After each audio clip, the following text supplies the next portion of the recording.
Retrouvez Instant Mag, votre magazine quotidien présenté par Magali Barthès. Depuis 2016, Vivatech est l'événement pour découvrir les innovations présentées par les startups qui façonneront le monde de demain.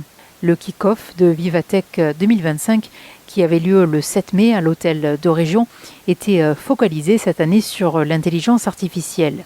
Écoutez le président de la commission développement économique et digital, industrie, export, attractivité et cybersécurité à la région Sud et président de Rising Sud, Bernard Kleinhoff. Vivatech, c'est le grand salon européen, alors il est français à l'origine, mais c'est un salon européen qui est le pendant de CES de Las Vegas qui a fait rêver toutes les startups pendant longtemps. Aujourd'hui, la montée en puissance de Vivatech est ce salon, cette année qui sera très orienté intelligence artificielle, clean tech, deep tech, et peut-être un peu de santé aussi, qui sont les sujets d'actualité sur lesquels travaillent actuellement les startups un peu partout en Europe. Et donc notre rôle de premier partenaire des entreprises, c'est de les sélectionner, les accompagner, après les avoir coachés pour préparer le salon et qu'elles en tirent le meilleur bénéfice possible. Oui, donc alors ces startups sont un petit peu la vitrine régionale. On a 35. Ce sont des startups qui sont souvent offreuses de solutions en intelligence artificielle et qui sont des startups qui ont dépassé un tout petit peu le cap de démarrage absolu. Ce sont des startups qui sont aujourd'hui structurées, qui ont un produit à présenter. Pour certaines d'entre elles, qui ont un début de chiffre d'affaires. Et c'est à ce moment-là qu'on va les pousser et les accélérer pour qu'elles croissent le plus vite possible et que de start-up, elles deviennent peut-être un jour des grandes entreprises de la tech de notre territoire, voire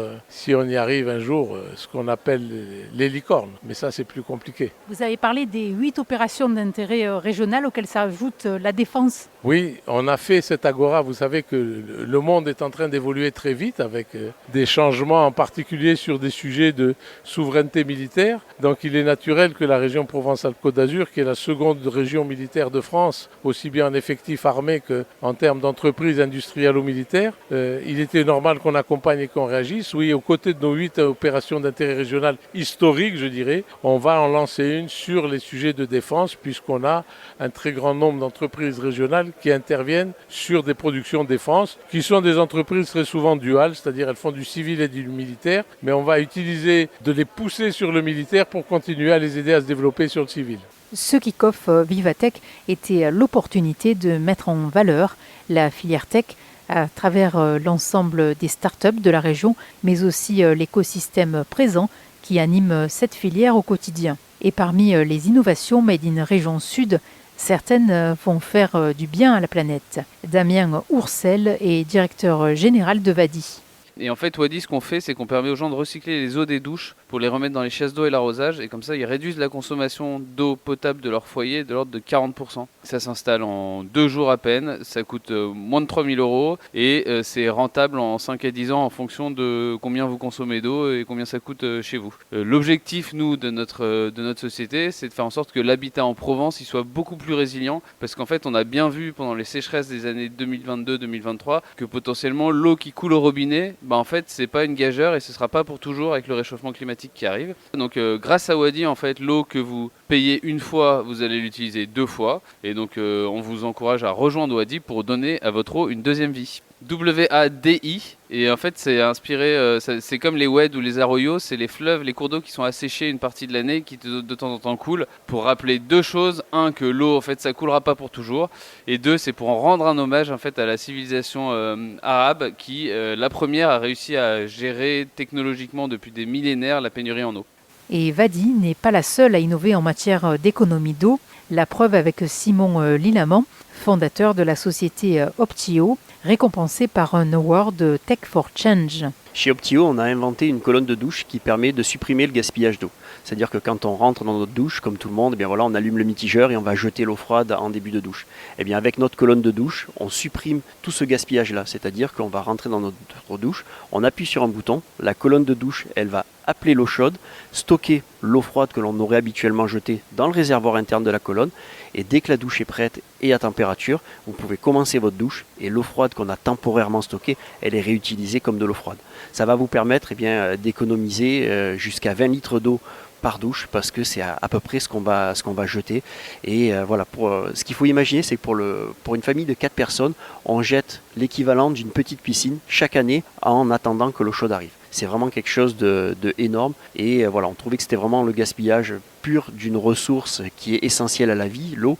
Et donc on voulait vraiment faire quelque chose là-dedans et on a créé cette colonne de douche Optio. On a également ajouté un voyant pédagogique qui permet de vous accompagner sur la durée de votre douche. Et on le voit avec les enfants, en fait, ils restent, mais ils n'ont pas la notion de quel est le temps qu'on passe sous la douche. Et bien avec ce voyant-là, il va passer du vert lorsque vous êtes en dessous de 5 minutes, au orange lorsque vous dépassez, et ensuite au rouge quand vous dépassez 10 minutes. Ça va vous donner la notion de combien de temps vous passez sous votre douche.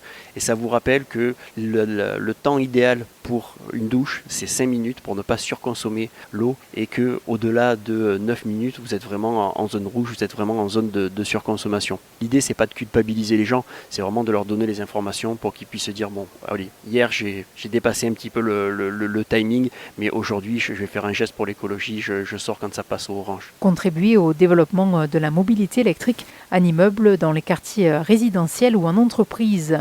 Telle est la raison d'être de Collectivolt. Alexandre Valin en est son cofondateur. On mutualise les bornes de recharge entre les résidents de l'immeuble, ce qui a un avantage énorme pour pouvoir adresser des cas d'usage où les places ne sont pas nominatives sur les parkings extérieurs. Voilà, une solution assez unique qu'on en apporte, qui s'appelle le co-charging et qui permet de réserver les emplacements de recharge de façon à ce que chacun soit rassuré, même si la borne est partagée, de pouvoir se recharger quand il en aura besoin. Aider à réduire le stress, réguler l'humeur et booster la concentration. C'est l'un des objectifs les plus partagés dans notre société actuelle.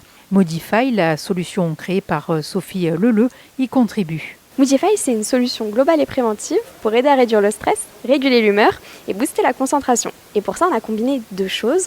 D'un côté, des compléments alimentaires, hautement dosés, fabriqués en France, avec une appli mobile qu'on a co-développée avec des psychologues. L'idée, c'est qu'en même temps qu'on fait sa cure de compléments alimentaires, on a un petit exercice à faire tous les jours pour réinstaurer de nouvelles habitudes sur le long terme et aller mieux durablement. Est-ce qu'il y a déjà un retour ? Oui, tout à fait. On est en commercialisation depuis fin 2024. Il faut savoir qu'on a commercialisé à partir de novembre 2024 et on a déjà conquis plus de 300 clients. On est noté 4,9 sur 5 sur avis vérifié. Et donc, on a vraiment les retours clients qui sont très satisfaits et du combo complément alimentaire qui est efficace d'un point de vue physiologique et l'application qui apporte vraiment un soutien et au final, les personnes réinstaurent de nouvelles habitudes. Donc, même après la cure de complément alimentaire, il y a un vrai changement au quotidien qui permet d'aller mieux sur le long terme. Guillaume Chapuisat est responsable des partenariats avec les acteurs publics, notamment dans les territoires et secteurs institutionnels chez Viva Technologies. Il vous en dit plus sur la prochaine étape de Vivatech qui aura lieu du 11 au 14 juin à Paris, porte de Versailles. Viva Technologies, il a été fondé pour permettre aux grands groupes et aux startups d'entamer une collaboration fructueuse et puis donner un petit peu d'inspiration également par des témoignages de grands speakers français et internationaux et puis donner également dans notre journée grand public la capacité aux gens qui sont un peu éloignés de l'innovation de voir des drones, des véhicules autonomes, des exosquelettes pour toucher un peu du doigt le futur qui les attend. Guillaume Chapuisat de Viva Technologies. Je suis responsable des partenariats avec nos acteurs publics et notamment donc avec les territoires en France et les acteurs institutionnels. Donc Viva Technologies, c'est un événement qui dure 4 jours, du 11 au 14 juin à Paris, porte de Versailles. Les 3 premiers jours, c'est un événement qui est ouvert aux professionnels. Le 4e jour qui est ouvert au grand public. C'est donc un événement qui est orienté sur le business, la collaboration entre les startups et les grands groupes, et puis qui est ouvert sur le futur, les nouvelles technologies et l'innovation. 3 mois après le sommet pour l'action sur l'intelligence artificielle, Vivatech s'inscrit pleinement dans France 2030, stratégie nationale pour l'intelligence artificielle, dont l'objectif est de positionner la France comme un des leaders européens et mondiaux de l'IA. C'était l'Instant Mag, votre magazine quotidien présenté par Magali Barthès.